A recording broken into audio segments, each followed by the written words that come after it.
searched the world, but it couldn't fill me. Man's empty praise, treasures that fade, never enough. And you came along and put me back together. Every desire is now satisfied here in your love. There's nothing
you, Lord.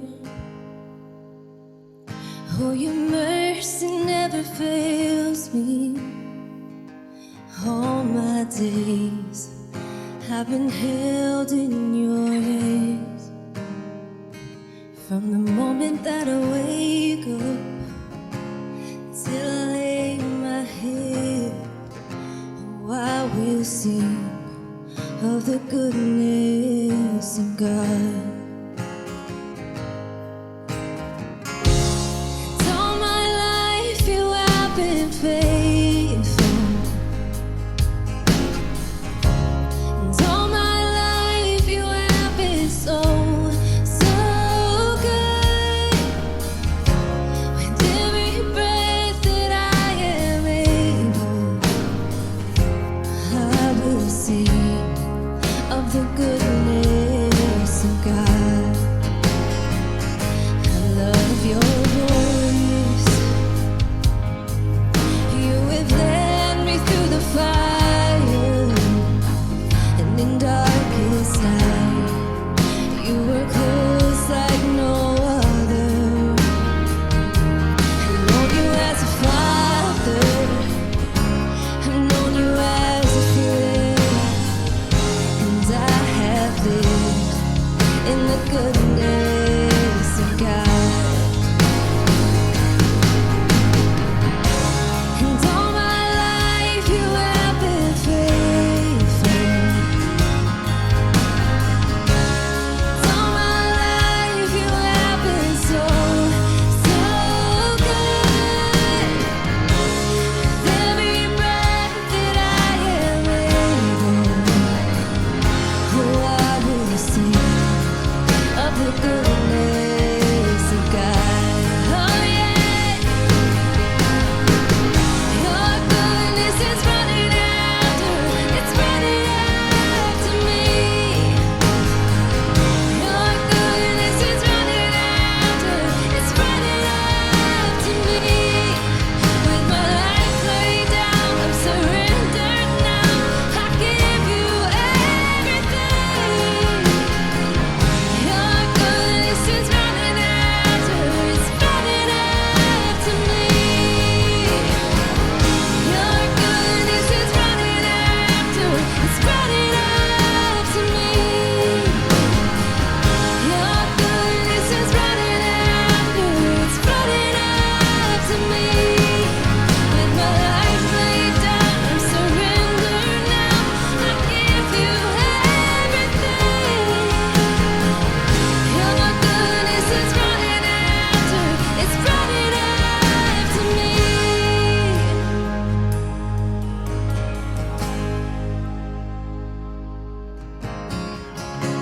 And all my life you have been faithful. And all my life you have been so, so good. With every breath that I am able, oh, I will sing of the goodness of God. I'm gonna stay,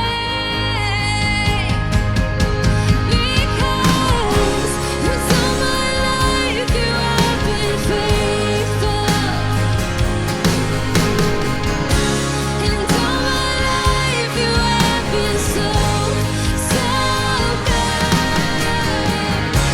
With every breath that I am able, oh, I'm gonna sing of the goodness of God. Oh, I'm gonna sing of the goodness of God.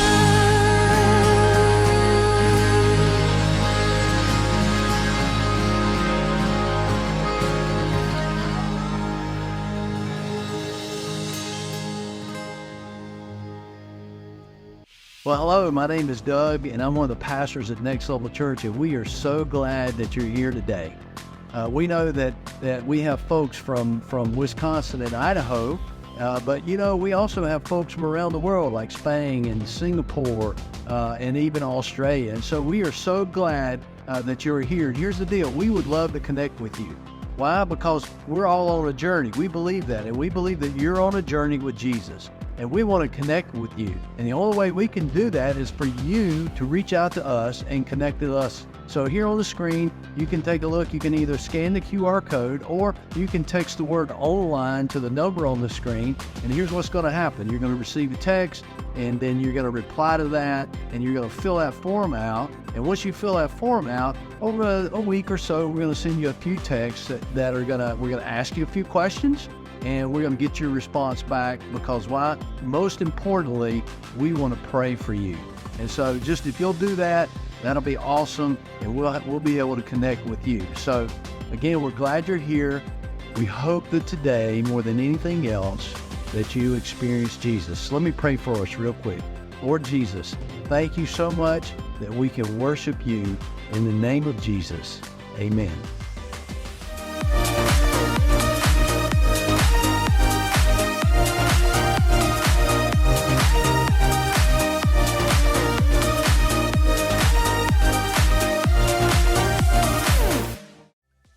Well, happy Easter, guys. So glad that you're here with us today. My name's Clay. I get the honor and the privilege of being the lead pastor here at Next Level. And you may be in this room and you may be a follower of Jesus, and this may be one of many Easter celebrations that you have had. Or you may be coming in and you've got questions, and maybe this is the first Easter celebration that you've ever been a part of. No matter where you're at in those camps, I am really glad that you're here. And if you're new, I just want to say that one of the things that we value here is this idea of you can come with questions and you can come with whatever you got going on in your background. And the way that we say it is your story is safe here. You're not going to find any judgment in this place. And we're just thrilled that you're here. We want you to find the same life that we have found. So as we get started here at Easter, let me ask you a question. Have you ever had a crisis of faith? I've had one. And for me, mine was back in 2007, after 25 years of being a Christian, and actually after 14 years of full-time working inside of a church, I had my crisis of faith. And actually, it wound up being about a 2-year-long journey. It wasn't anything that was quick, where I deconstructed everything about my belief system. And it was cathartic. It was miserable. It was a ride, to say the least. And at times, it scared me. And probably more important, it scared my wife. You can talk to her about it. There were numerous nights that she would just sit in the tub and cry. And as I would walk in and say, "Hey, baby, what's wrong?" she would say, "I'm just not sure that you're saved anymore." That is how the process went with me. But honestly, the process began way before 2007. It seemed that I've always been the kind of person that has questions. I don't know if you're that kind of person or not, but I drove my parents crazy when I was a kid, always asking why. But there was these questions about Christianity and about faith that really began probably in my teenage years, and every once in a while they would bubble up. Questions that, good Christians, maybe you're told, don't ask.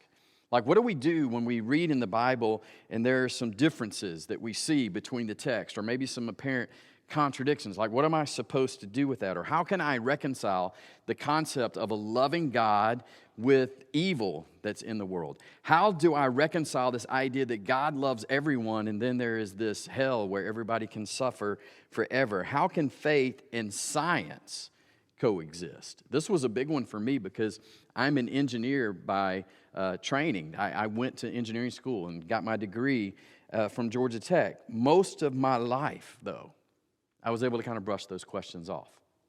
Most of my life, as those come up, I was able to kind of push those things down. But then in 2007, things began to fall apart for me. I mean, things weren't going all that well at church, and so my job wasn't doing well. Our finances were really tight. I was missing out on all kinds of family functions. I wasn't feeling like I was being a good dad, and I wasn't being a good husband. And all of a sudden, I began to feel like God abandoned me. Like, God, where are you at? Why is faith not working for me? So I made the most difficult decision that I've made in my life, and I resigned my church. And shortly after resigning my church, I felt lost, if I'm honest. I didn't have any purpose. I didn't know what I was doing. I didn't know what to believe anymore. I knew that God existed. That was about the basis of my belief. I knew God existed. I could look around and look at earth and look at humanity, look at all that is out there and look at creation and say, well, there's got to be a God, but everything else I'm just not all that sure about. And one of the main questions that I was wrestling with as I went through those 2 years was, is the Bible true? Is it true? Can it be trusted? Now, I'll spare you all of the details because it was quite a long journey. The conclusion I came to is, yes, the Bible is true and it can be trusted. And ultimately, I did rebuild my faith, and now it's stronger and more resilient than it has ever been. And the foundation that I rebuilt my faith on is what I want to talk about today, because it is what we are here celebrating, and it's at the core of the Easter story. Now, most Sundays, when I get up on a stage like this, or one of our other communicators get on the stage, we will be talking about topics that address both Christians and non-Christians. You know, things that can affect all of us equally. So we'll talk about the idea of purpose or the importance of love. We'll talk about forgiveness and how that can transform your life and a community, right? So we'll talk about these ideas in a group setting. But every once in a while, I'll get on a stage, or one of our other communicators will get on a stage, and we're going to talk about something that is exclusively for Christians. And so what I'll say in those moments is, hey, you may be someone who is here and questioning faith, but what I'm going to talk about today, I'm going to be talking straight to Jesus followers. We're glad that you're here. You'll probably still get some things out of this, but I'm talking to just some Jesus followers. What I want to do today is kind of flip that script. I know I'm in a room that's full of Jesus followers because it's Easter Sunday, but what I want to do is I want to speak to those of you who are here who maybe you're not following Jesus, or maybe you used to follow Jesus, but you've walked away. Maybe you got questions, maybe you got doubts, maybe you're where I was back in 2007, and I want to talk about that. But if you're a believer in the room, here's what I want you to do. I want you to listen.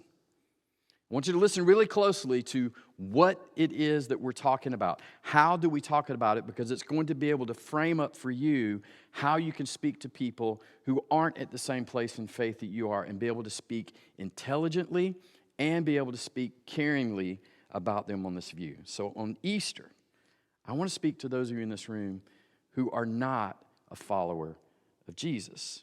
So if you're not currently following Jesus, or you once did, and maybe you, for whatever your reason, you walked away from church, I want you to know, first and foremost, I get it. I mean, it could have been what someone said to you. It could have been how some Christian treated you. It could have been how you were treated at church. You know, I don't know what your experience or story is, but I know it is real, and I know it possibly had an effect on you. What I want you to know is I understand. I've been there. But here's something that I learned when I deconstructed and I walked away from my faith. Something that I learned is important to understand. It doesn't take a whole lot of effort to tear something down. Like, how many of you know that? Anyone here ever raised a toddler? Then you know this, right?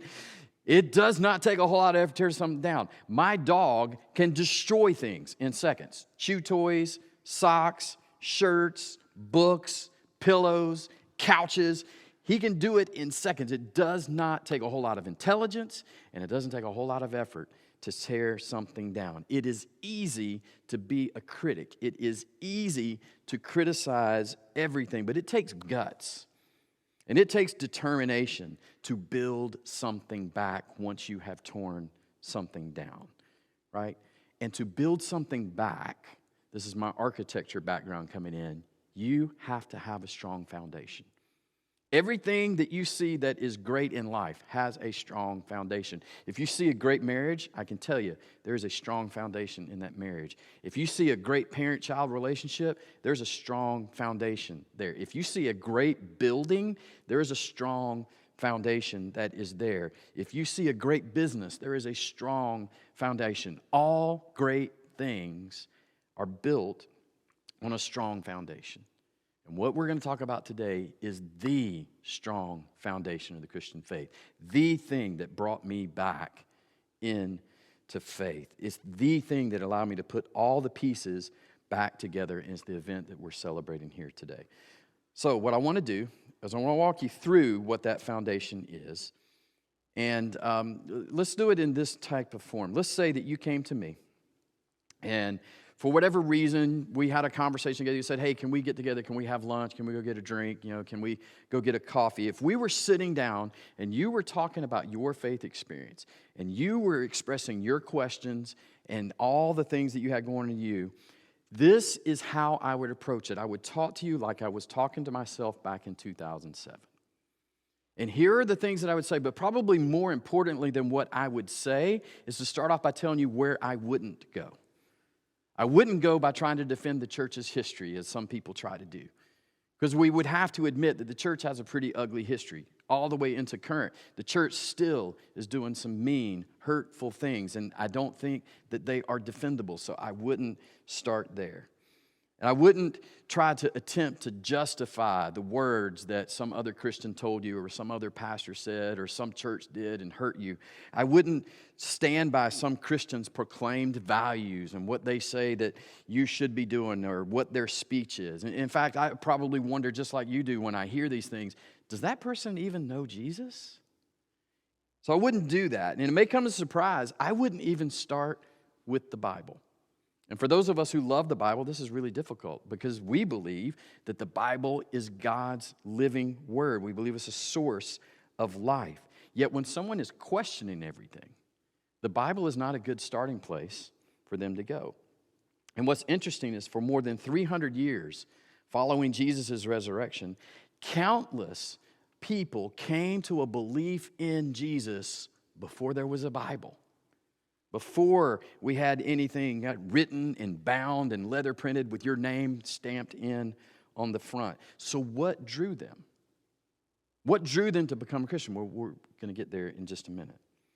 But during our conversation, I would skip over all of those topics that I mentioned, and I would focus on the cornerstone of what my faith is built on and what Paul says the cornerstone of faith as a Christian is built on, what thousands, tens of thousands, hundreds of thousands, possibly millions of Christians made a decision to follow Jesus Christ on this thing alone before there was a Bible. Where I would start our conversation is I would start with the resurrection of Jesus. If you got questions about faith, this is your starting place. And what's interesting, when you look into it, there were tens of thousands of people, if not hundreds of thousands of people, who believed that Jesus rose from the dead before we had a Bible. In fact, people started believing Jesus rose from the dead the very morning Jesus rose from the dead, right? And when Jesus rose from the dead, the people in the vicinity of Jerusalem, they took to what would be considered first century social media. They started talking about it. And they started writing about it. And the word just began to get out. And long before there was a Bible, there were these things that we call eyewitness accounts. People who actually wrote down what they saw, not just what they heard. Here is what I saw. And then those eyewitness accounts got included in what we call our Bible. But long before there was a Bible, there were these letters, these documents. And the way I would say it is this. These documents, these letters about the resurrection are not important because they're in the Bible. Right? We can go there and say, well, they're in the Bible, right? Because they're there, they're important. No, they are not important because they're in the Bible. They are important. Therefore, that's why they're in the Bible. This is important to understand the distinction. That these things were so important that got included in the Bible. You see, I believe that Jesus rose from the dead, not because the Bible tells me, but because there's a guy named Matthew. Matthew was a tax collector that encountered Jesus and his life changed, and Matthew saw a resurrected Jesus and he wrote about it. I believe in the resurrection because of a guy named Mark. Mark was a Greek who probably got his accounts of what happened straight from Peter. And I believe because of Luke. Luke was a physician, guys. He was a doctor, a very well-educated man who said, I sat down, I talked to everyone, I interviewed everyone, and I wrote an orderly account of everything that happened. I believe in the resurrection because of a guy named John. John was one of Jesus' best friends while he was here on earth. John saw the empty tomb. John poked his eyeballs, as we're going to see in just a moment, and saw that no one was there, and then saw a resurrected Jesus. And as an old man thought, I probably should write these things down so that people would have them. I believe in the resurrection because of a guy named Peter. Another one of Jesus' best friends. Man, he was a bit of a hothead. But Peter goes on to talk. I saw a resurrected Jesus and gave up his life for that fact.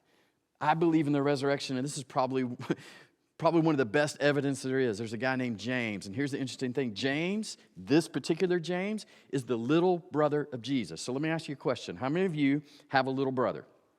Okay? What would it take for your little brother to convince you that he was the Son of God? Probably a resurrection. I mean, your older brother, right?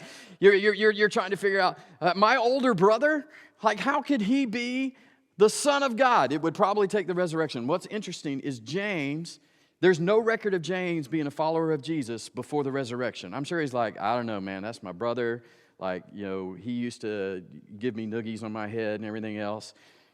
But after the resurrection, James becomes a leader in the church. So I believe the resurrection because Jesus' little brother says, my older brother is the Son of God. I believe in the resurrection because of a guy named Paul, who was a Pharisee, a religious leader, who encounters a resurrected Jesus and then goes on to become the single person with the most influence on starting the church around the world in the ancient times. But the next person is probably someone that you wouldn't think of. I believe in the resurrection because of a guy named Nero. Now, this isn't in the Bible, but probably everybody here has heard of Nero, right? You've heard of Nero. You've heard of Nero. You probably don't know any of the laws that he enacted. Probably don't know anything about that. Probably don't know who was the emperor before Nero. You probably don't know who the emperor was after Nero. You probably don't know any of the battles that he won. But there's two things, if you know about Nero, two things you know. Number one, he burned Rome. We hear Nero, he went crazy and he burned Rome. The second thing, he blamed the Christians. He burned Rome and he blamed the Christians. Now, the reason this is important is because this happened about 30 years after the resurrection of Jesus, right? And the reason that detail is important is because a lot of people have studied how long it takes for a myth or a fable to develop. A myth or a fable, the way that happens is it's loosely based on something that did happen, but then over time it gets exaggerated and exaggerated and exaggerated, and then all of a sudden you start believing something that never happened. People that study this kind of thing concluded that it takes 60 to 80 years for a myth or a legend to develop. Why is that? Well, in order for a myth or a legend to develop, all the people who were actually alive during the time generally have to die off because they could refute everything that you say. So if I tried to tell you something happened 30 years ago, right? Some of us in this room were alive 30 years ago, 1994. If I was trying to stand on this stage and say, Nelson Mandela never became president of South Africa, it wouldn't fly because you were alive. You remember the conflict that was going on. You remember the celebrations that were happening inside South Africa. If I said in 1994, Bill Clinton was not our president, you would go, you're crazy. I was alive during that time. He absolutely was our president, right? Because you're still alive and you could refute it. History tells us that when Nero looked for a group of people to blame for burning the city, just 30 years after the resurrection of Jesus, there was a large number of people who believed in the resurrection of Jesus.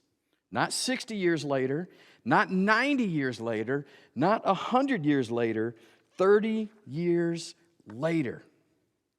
They believe that there is going on in Rome, not in Jerusalem, not in Judea, 1,500 miles from where the event takes place. There's enough Christians for Nero to blame them and for persecution to break out. So if there were thousands of Christians in Rome 30 years later, there was potentially thousands 20 years later, at least hundreds 10 years later, possibly hundreds just a few years after the resurrection took place. So when you look at the timeline, it is virtually impossible to conclude that there's been enough time for a myth to have developed and spread all the way to Rome in just 30 years. So how did they hear about it? How were there these Christians in Rome? Because someone wrote about an eyewitness account. Possibly some of them went back and talked to the people who saw it happen. And it spread. As people got these accounts, they would write them down. Think about it. If you were in ancient times and you had a document that wrote down the resurrection of Jesus and what Jesus said and how he'd been, how precious would that be to you? You would meticulously copy it, and that is what they did. And then those letters, they just went out. And people began to believe in Jesus. Not hundreds of years later, immediately they began to believe in Jesus. But before all of that, before there was the Bible and being put together and all of that, we had these eyewitness accounts. This is what they are. They're not just Bible. These are eyewitness accounts to what actually happened. Now, what's interesting? Here we are many, many years later, and we are celebrating on Easter. And here's the thing about Easter. We don't simply celebrate the fact of the resurrection. All right, maybe you went to a church that did. I tell you, we don't, and I don't. We don't celebrate the fact of the resurrection. We celebrate the implications of the resurrection, right? It's the implications that get us excited. It's the implications that cause us to sing. It's the implications that cause us to get emotional, because when you fully understand the resurrection, you take seriously Jesus' death and that he raised from the dead, it is life-changing. And there aren't just 4 accounts. There are multiple accounts of Jesus' resurrection, 4 of which we have in our scriptures, Matthew, Mark, Luke, and John. And today, I want to look at how Luke records what went on. And I want to read it to you as best I can, like I read this back in 2007, as I was unsure about everything. So if we go to Luke chapter 24, he begins in verse 1. He says, "But very early on Sunday morning, the women," and this is going to be really important in just a moment, "the women went to the tomb, taking the spices they had prepared." He said, well, what are they doing? Well, Jesus died on a Friday, and they are heading in after the Sabbath. There was a rush to get Jesus buried. And these ladies are assuming that since guys did it, they probably didn't do a good job, and they are showing up to properly prepare his body. They are going to do all of the rituals and all of the rites, and so this is why they are showing up. So they go, and then verse 2 says, they found that the stone that was in front of the tomb had been rolled from the entrance. So they went in, but they didn't find the body of the Lord Jesus. So they arrive, the stone isn't there, they look in, and there is no body. And you would think the very next thing that these ladies are going to come out is, oh my gosh, he is risen. Jesus is alive. We can't believe that he is raised from the dead. What did they do? They stood there puzzled. They stood there puzzled. Like they don't know what happened. Like the resurrection was not on their mind. They're trying to figure it out. Like, where'd he go? Who took the body? Like, who would do this kind of thing? Like, we saw him die. We saw them put him in here. That's why we were coming down here to take care of him. And they are puzzled. They stood there puzzled. 2 men appeared to them, clothed in dazzling robes, right? Glowing robes. And the women were terrified and bowed with their faces to the ground. And then the men asked, why are you looking among the dead for someone who is alive? He isn't here.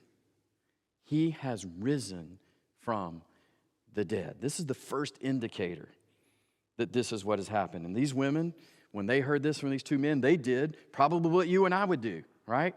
This is what I would do. They rushed back from the tomb to tell the other guys, right? They rushed back to tell the 11 disciples and everyone else what had happened. This is an amazing account. And what's so amazing when I go back is this idea, the very first eyewitnesses to the resurrection are women. And this is important because women in this time period had no rights. Their word was not even allowed in court. They could not speak up. They were not allowed to testify about anything, but God chooses women. And it's recorded that women are the first eyewitnesses. Why would you record that? Because that's how it happened. And it goes on. But the story sounded like nonsense to the men. So they didn't believe. Like, you ladies are crazy. Like, slow down. That makes no sense. So they don't believe it. However, Peter jumped up. There was something in Peter said, I need to see this for myself. Jumped up and ran to the tomb to look. Stooping in, he peered and saw the empty linen wrappings. So Peter arrives, right? And he looks inside and he's, man, I got to figure this out for myself. And he sees an empty tomb. He sees the linens. And of course, he runs out and goes, Jesus is alive. He raised from the dead. Like, I can't believe it. The lady said that he was resurrected, and this is what happened. Is that what? No, that's not what happened. It said then he went home wondering what had happened. He goes home. He's just as puzzled as anyone else. Peter is wondering, did someone take the body? And if they took the body, why did they leave the linens? I mean, that's kind of odd. Did they unwrap him? Why would somebody do this? What is happening? So if you are like I was in 2007 and you are skeptical about the resurrection, the first thing I want you to know is you have a lot in common with the very people who were there, who saw the resurrection. Because skepticism was the first response to the resurrection. People were skeptic. I'm not sure about this. I'm puzzled about this. I'm wondering what is going on. They even documented their own skepticism. They just think, if this is a made-up story, you make yourself look good. Like, I knew all along. Jesus said he was going to raise. I knew he was going to raise. I saw it. I called it. But no. They document their own skepticism. The disciples felt the same back then that maybe you do now that I know I felt in 2007. And as the story goes on, they're sitting at home. And somebody knocks on the door, and it's a couple of gentlemen who come up and say, hey, we saw Jesus on the road, and he is alive. And while they are talking, Luke tells us in verse 36, and just as they were telling about it, Jesus himself was suddenly standing there among them. Peace be with you, he said. Jesus shows up and appears suddenly. Imagine how amazing that is. And Jesus himself, I love it. He doesn't go, I'm back. I'm risen. No, he's like, hey, guys, peace be with you. In other words, calm down. I know you're anxious. Jesus would probably say that to us today. Hey, peace be with you. I'm here to bring peace, peace of mind, peace to your questions and the things that you ask. Peace be with you. But the whole group was startled and frightened, thinking they were seeing a ghost. I love this. They still don't believe. They're still doubting. Why are you frightened? He asked. Why are your hearts filled, what is that word? With belief. No. Doubt. They're staring at a resurrected Jesus. And Jesus is calling them out on their doubt. Not in any kind of bad way. He's just calling what is obvious. Why are you still doubting? You see me standing here. Why do you still have questions? And then he does a very kind thing. Hey, I get you have doubt. You need evidence? We can deal with the evidence. Look at my hands. Look at my feet. You can see that it's really me. He's talking about the nail scars that would have been left behind from being nailed to the cross. As he spoke, he showed them his hands and his feet. Guys, look at the evidence. I get that you got doubts. Spend the time. Check it out. And if you're skeptical, Jesus would say the same thing to you. Look at the evidence. Take your time. Check it out. Verse 41. Still they stood there, full of belief. That's not what the text says, is it? They stood there in disbelief. But at the same time, filled with joy and wonder. There's a balance between seeing something that is unbelievable and then the joy that begins to grow inside of you. Right? The wonder in them is growing. Maybe it is him. Maybe he did rise from the dead. Maybe there is hope. And they can't believe it's happening, because here's the deal, guys. When Jesus walked from the tomb into that room, everything changed. When Jesus walked from the tomb into that room, everything that they knew changed. The hope that they had, it was founded in the resurrection. And I believe not only did it change everything for them, it changes everything for us. So he appears to them, he shows them evidence, he eats some fish, and then later on he says this. Then he opened their minds to understand the scriptures, and you can go on, he starts reading all about the predictions of the Messiah and everything that is there, and you can read that for yourself. And then he says this: there is forgiveness of sins for all who repent. You are witnesses of these things. Forgiveness of sin. You and I, we both live in a world that has gone wrong. I mean, there's evidence of that everywhere around. We see greed everywhere. We see selfishness everywhere. We see the powerless being crushed by the powerful. We see hatred and anger. And we know there's something wrong in the world. And what is wrong in the world is this thing called sin. And before we get on our high horse, here's the thing. That same sin is in us. We do things all the time that are wrong. We treat people the way they should not be treated. We mistreat people. We make decisions that maybe we shouldn't make. We know that there are things in us that are dark. And Jesus says there is forgiveness for those things, for all who repent. And for me, back in 2007, this changed everything. Right? The concept. It changed the concept and the context for every decision. It changed how I viewed relationships. It changed how I viewed finances. It changed how I viewed work. It changed the way I dreamed. It changed the way I planned. It changed the way I treated other people. That Jesus is alive and forgiveness is available to all who repent. Think about this. There are some certain things about life that we owe to the resurrection. Because of the resurrection, you can pray knowing God hears your prayers. Many of you in this room, you pray because you think God hears your prayers, or else you wouldn't be able to do it. Do you know why God hears your prayers? Because a resurrected Jesus says when you pray, your heavenly Father hears your prayers. Without the resurrection, you're just praying to dead space. Because of the resurrection, you can live knowing that there's a life beyond this life. Many of us, you want to talk about heaven, you want to talk about an afterlife, you want to talk about things. You know why you can think about those things? You want to know why that you can talk about those things? Is because a resurrected Jesus says, I'm going to prepare a place for you.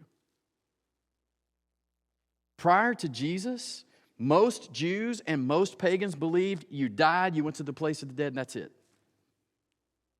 You just died and it's over. Because of the resurrection, you can go to a funeral of a loved one and you can say something like, we'll see you again. It's because of the resurrection. It's because of the resurrection that your faith has any meaning at all.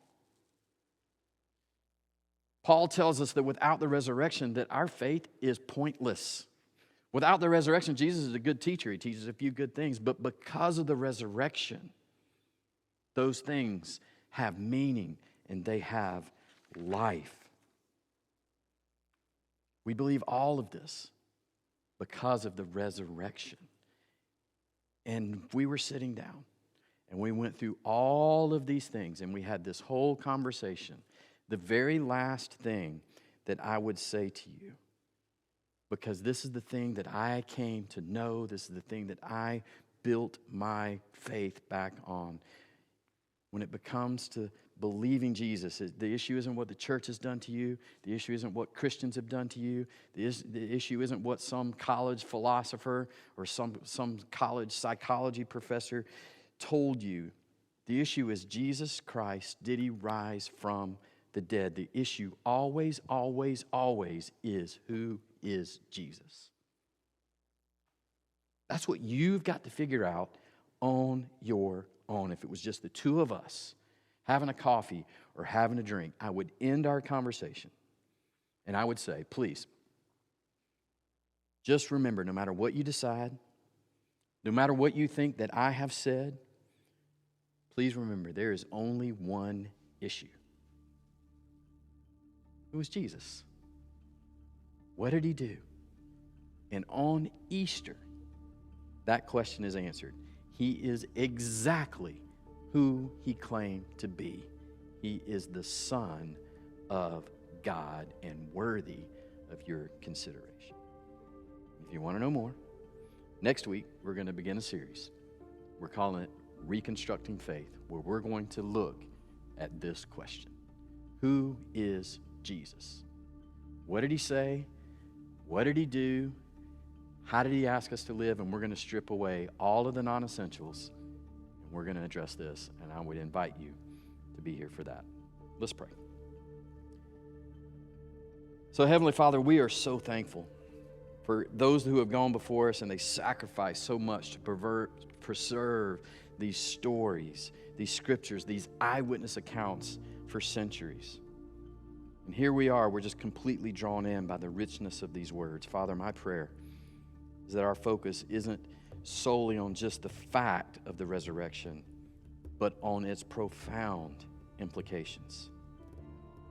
God, I pray that we would begin to understand and know you as a God who cherishes us, who wants us to call you Father, and that you sent your Son to undergo death, but you resurrected him and infused him with life so that we could have hope and life ourselves.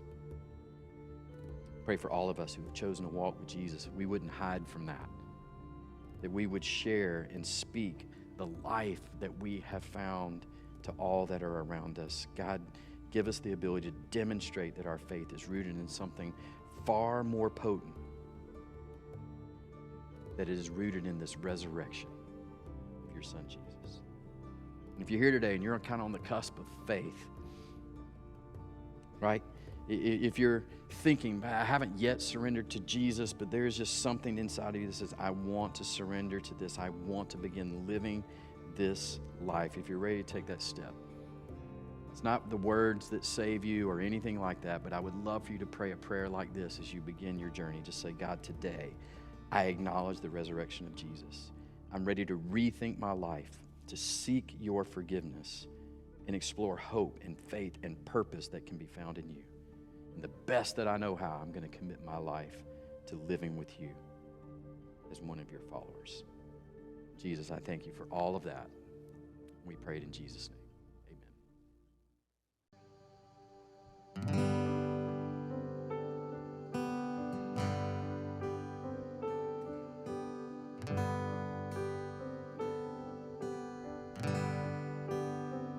How great the chasm that lay between us, how high the mountain I could not climb. In desperation, I turned to heaven and spoke your name into the night. Then through the darkness, your loving kindness tore through the shadows of my soul. The work is finished, the end is written. Jesus Christ, my living hope.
came the morning that sealed the promise.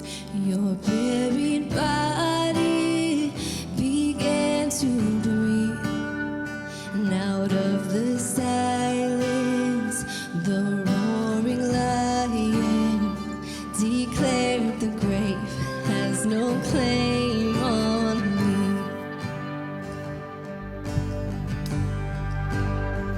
Then came the morning that sealed the promise. Your buried body began to break, and out of the silence, the roaring lion declared the grave has no claim on me. Oh, Jesus, yours is the victory.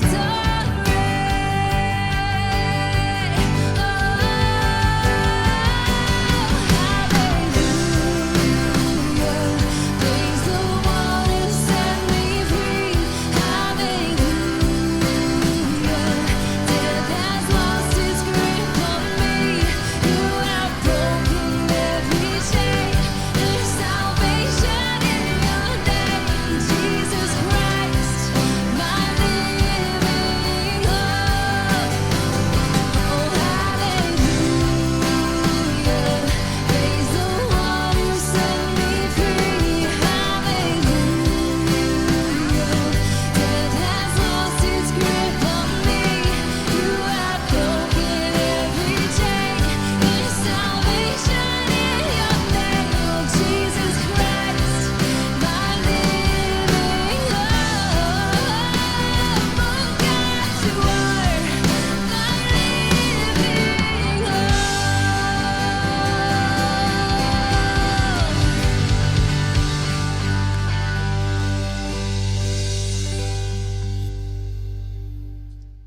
Well, hey, friends, thanks for joining us today. We are so thrilled that you would take time out on Easter to be able to watch this message with us today. Not only this video, if you could share it with people, not only would it be helpful for you, but it helps us by liking and subscribing. It kind of helps us accomplish our mission to raise the reputation of Jesus. And along those same lines, we would love it if you would help us out financially. If you go to our website, nextlevelchurch.org/give, there are giving options that are there. If you would choose one of those, not only are you honoring God, but you are helping us produce content like this and do all of the great works that we do all throughout Charlotte and all throughout the country and the world. And by way of benediction, there's a verse that I want to read to you. It's found in Hebrews chapter 13, verse 20. And it says, "Now may the God of peace, who brought up from the dead our Lord Jesus, may he equip you with all you need for doing his will." May you on this Easter Sunday, may you go in peace, may you go as witnesses of the Lord Jesus, and may you bring life to the full to everyone you encounter. God bless you. We'll see you back next week as we kick off a brand new series called Reconstructing Faith.